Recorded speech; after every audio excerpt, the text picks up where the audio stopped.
semifinal match. Bill O'Neill, your 1 seed, waiting in the wings.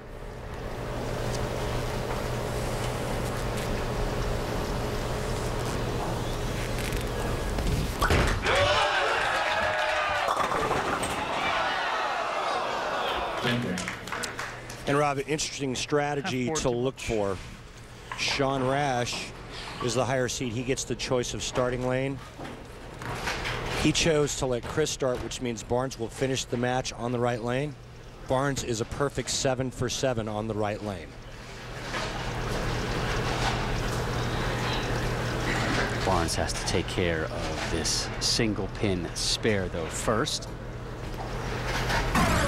Last time these guys met was at the Chameleon Championship. Barnes was your 3 seed, but it was Sean Rash who was victorious, 227-175, a match where Barnes absolutely fell apart with a lot of people questioning his approach to the lanes as Barnes steps up and fires at the 10th, and they've had some footing issues there at the end, but it didn't affect the result he needed. And now the intro for your 2 seed. The number 2 player is a 4-time PBA Tour champion, including 1 major. From Montgomery, Illinois, Sean Rash. It's odd to hear Montgomery, Illinois. Sean just moved to the Chicago area from Wichita, where he has lived since he was raised in Anchorage, Alaska. First 18 years of his life in Alaska before going to college at Wichita State. It's a pretty looking strike. That is a good looking strike from Sean Rash, and here's the arsenal he brought with him to the lanes today. And like most of the players, with the exception of the 2-hander Osku Palermo, they're going with their strongest hook rating ball. Sean Rash playing the lanes completely different than Chris Barnes, obviously a higher rev rate, so he is quite a bit left. We'll see how that affects the shot that Chris Barnes is playing. But remember what we saw when Bill O'Neill ran the ladder at the Viper Championship. Everybody played way in. Bill O'Neill stayed to the right.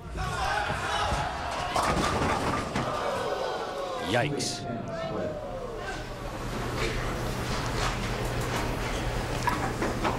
Well, Sean was looking back at something or someone in the crowd like he was distracted on this shot. Anytime you see the follow-through go that far to the left, it's usually an indication. There you go. He's looking at somebody. I don't know if he's looking directly at Chris. Something bothered him. So both tell people to keep quiet over there. Have issues. Yeah, some noise issues for Sean Rash. So Rash with a problem in the second. Barnes, all of a sudden that spare in the first doesn't look quite so bad. And he just confirmed it was not Chris Barnes, but somebody in the crowd. Thank you, Sean.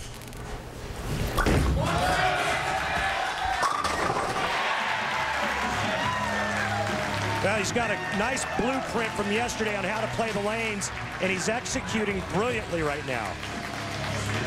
9th on the career earnings leader list at 1.8 million. Will take home $50K today should he win. And look at the discrepancy between the left and the right lane in the strike category. That is startling.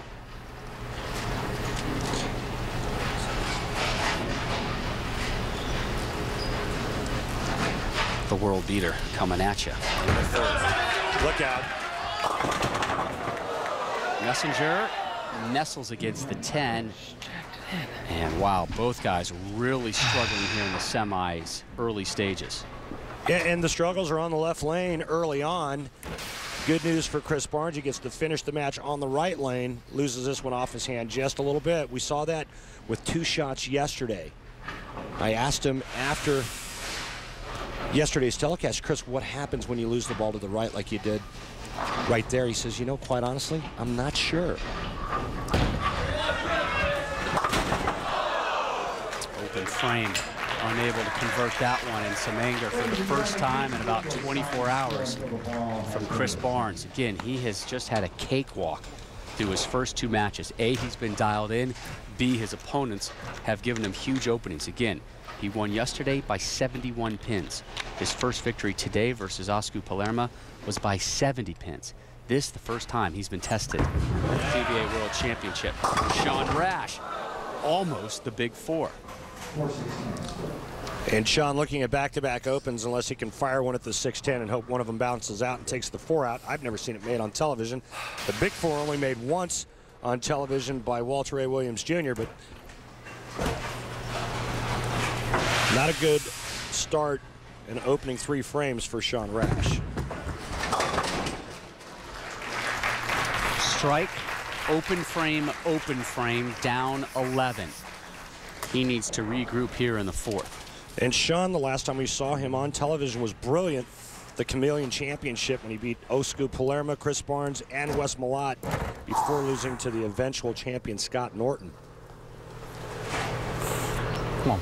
Only trailing by 11, though, with back-to-back open frames. Not a pretty scoreboard when you see lots of circles around numbers.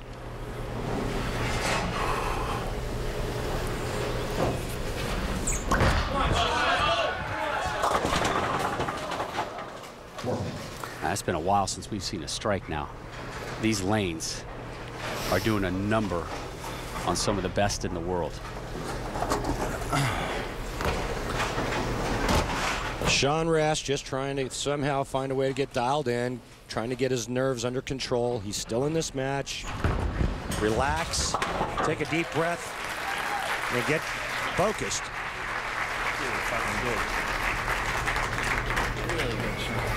Chris Barnes coming off of the 210 split in the 3rd frame. All it was an errant shot. I think he's got a pretty good idea of what his ball's going to do when he lets go of it. He just has to make the shot. Yeah, both are struggling. You get the sense, though, Barnes may be a slightly bit more dialed in. I agree.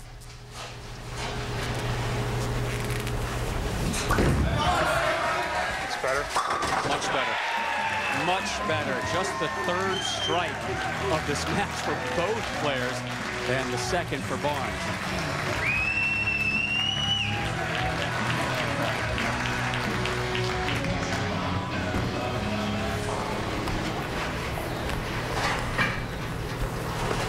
We have yet to see a pair of strikes here in the semifinal. Barnes with an opportunity here in the 5th. Left lane has been troublesome for him. Spare open frame here in this match on that left frame or left lane.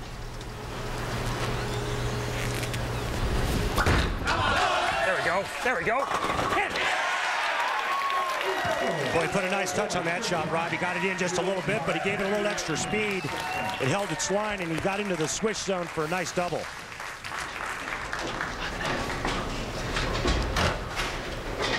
There's an old term used by, I believe, Billy Whaley, the late, great Billy Whaley. Hit him thin and watch him spin. Rash now up in the 5th. He hasn't struck since the 1st. And maybe staring at another open frame. So long. Well, all he did was make the right adjustment and throw it good off of the last shot on the right lane where he went through the nose. Comes back with a pretty good shot, only to have the ball go light. And as a player, you're just totally confused when this happens. You know, the last shot went through the nose off of a good shot. That's a good shot there. It goes light. Now it's, well, what do I do next? Do I just throw the same ball slower, or do I change equipment? Guns it at the 2. Oh. Great effort to take down the 10, but another open frame for Sean Rash. Play a re-rack. Sean Rash is going to take a re-rack and try to somehow decipher his ball reaction. While we have this break in action, I want to remind you we will be back here in Las Vegas. Next Saturday, the PBA returns to ABC and in high def. $1 million purse, $250K to the winner, 2:30 Eastern live, including a live performance by Bowling for Soup right there on the edge of the lanes. It's funny, I asked my daughter Savannah, I said, have you ever heard of a band called Bowling for Soup? And her response was priceless. It was, yeah. Much needed strike for Rash. Rash has not won a tournament since he claimed his only major, the USBC Masters in '07. His quest to end his 3+ year drought continues when our coverage of the PBA World Championship resumes.